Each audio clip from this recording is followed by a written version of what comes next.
السلام علیکم ورحمۃ اللہ وبرکاتہ۔ گزشتہ سبق کے اندر ہم نے سورہ نور کی آیت نمبر 31 تک کا مطالعہ کیا تھا، اور آج کے سبق میں ہم سورہ نور کی آیت نمبر 31 سے 33 یا 34 تک کا مطالعہ کریں گے۔ دعا کرے اللہ تعالیٰ عمل کی توفیق عطا فرمائے۔ جیسا کہ معلوم ہے کہ سورہ نور کے شروع سے ہی زیادہ تر احکام وہ ہیں جن کا تعلق عفت و عصمت کی حفاظت سے ہے اور فواحش اور بے حیائی کی روک تھام سے ہے۔ اس سلسلے میں آپ جانتے ہیں کہ پہلے زنا کی شدید سزاؤں کا ذکر تھا، اس کے بعد جو ہے استئذان کا حکم آیا، اجازت لینے کا حکم آیا، پھر عورتوں کے پردے کا مسئلہ، اور اب چونکہ شریعت جو اسلام ہے وہ ایک معتدل مذہب ہے، تو جہاں ایک طرف انسان کو بے حیائی اور برائی سے روکا گیا اپنی خواہشات کو پورا کرنے کے لیے، تو اب چونکہ ضرورت اس بات کی تھی کہ کوئی جائز طریقہ بھی ان کے لیے تجویز کیا جائے، تو اس جائز طریقے کا نام ہی شریعت اسلام میں نکاح ہے۔ اور چونکہ نسل انسانی کی بقا بھی پیش نظر ہے اور وہ بھی ضروری ہے، تو ان تمام چیزوں کے لیے تاکہ انسانی جو خواہشات ہیں وہ بھی جائز طریقے سے پوری ہوں اور نسل نو کی جو بقا ہے وہ بھی محفوظ رہے، تو اس کے لیے اللہ تبارک و تعالیٰ نے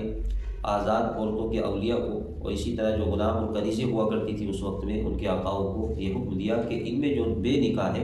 ان کا نکاح کر دیا کرو۔ تو اسی کا آیت نمبر 31 میں تذکرہ ہے۔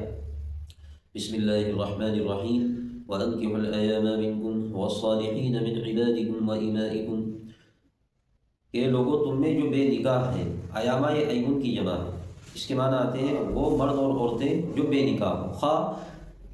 نکاح ہوا ہی نہ ہو یا ہو کر کے زوجین میں سے کسی ایک کا انتقال ہو گیا ہو یا کسی نے ایک دوسرے کو آپس میں طلاق دے دی ہو،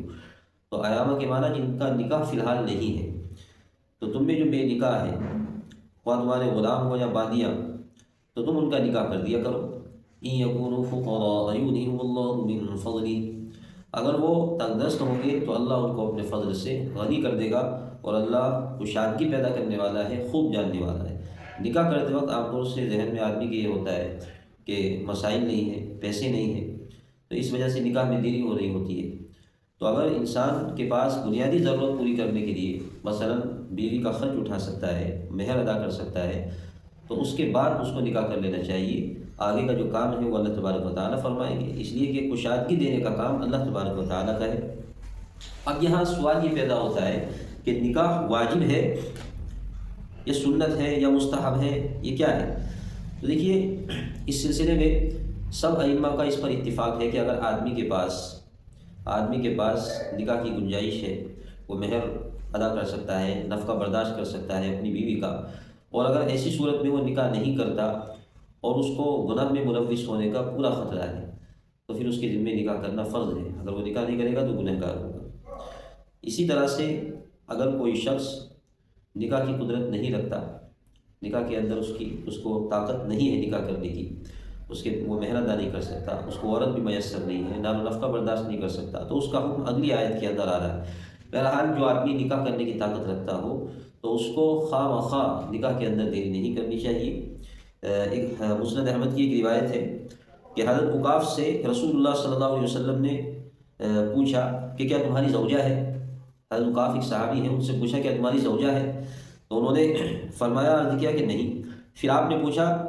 کوئی شرعی لونڈی ہے، یعنی کوئی باندی ہے جس سے ضرورت پوری کر سکو؟ انہوں نے کہا کہ نہیں۔ پھر آپ نے دریافت کیا کہ تم صاحب وسعت ہو، یعنی کہ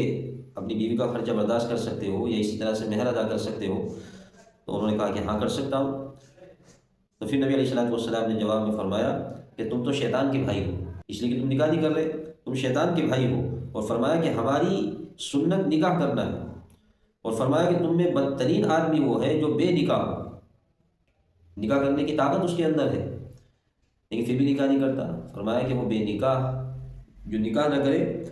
تم میں وہ بدترین آدمی ہے، اور تمہارے مردوں میں سب سے زیادہ رذیل وہ ہیں، یعنی کہ جو گزر گئے، جو بے نکاح تھے، جنہوں نے نکاح نہیں کیا، بغیر نکاح کیے وہ مر گئے۔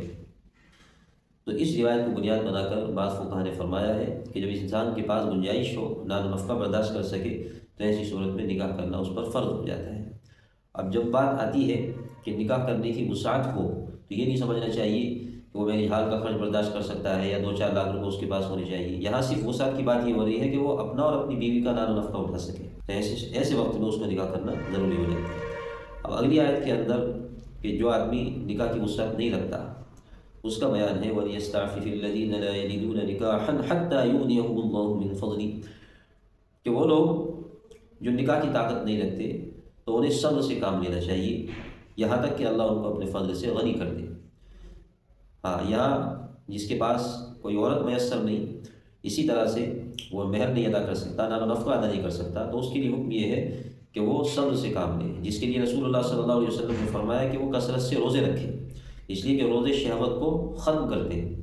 تو ایسے شخص کے لیے روزے رکھنا ضروری ہے، اور پھر وہ کوشش کرتا رہے تاکہ اللہ تعالیٰ اس کے حالات بدل دے۔ تو وَلْيَسْتَعْفِفِ الَّذِينَ لَا يَجِدُونَ نِكَاحًا، اور وہ لوگ صبر سے کام لیں جو نکاح کی طاقت نہیں رکھتے یہاں تک کہ اللہ ان کو اپنے فضل سے غنی کر دے۔ وَالَّذِينَ يَبْتَغُونَ الْكِتَابَ مِمَّا مَلَكَتْ أَيْمَانُكُمْ،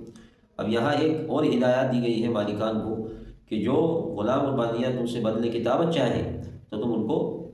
اگر ان کے اندر کوئی خیر دیکھو تو ان کو مکاتب بنا دیا کرو۔ بدلے کتابت کا طریقہ یہ ہوتا ہے کہ آقا اپنے غلام سے یہ کہہ دے کہ تم اتنی رقم مجھے ادا کر دو، تم آزاد، غلام اس کو قبول کر لے تو یہ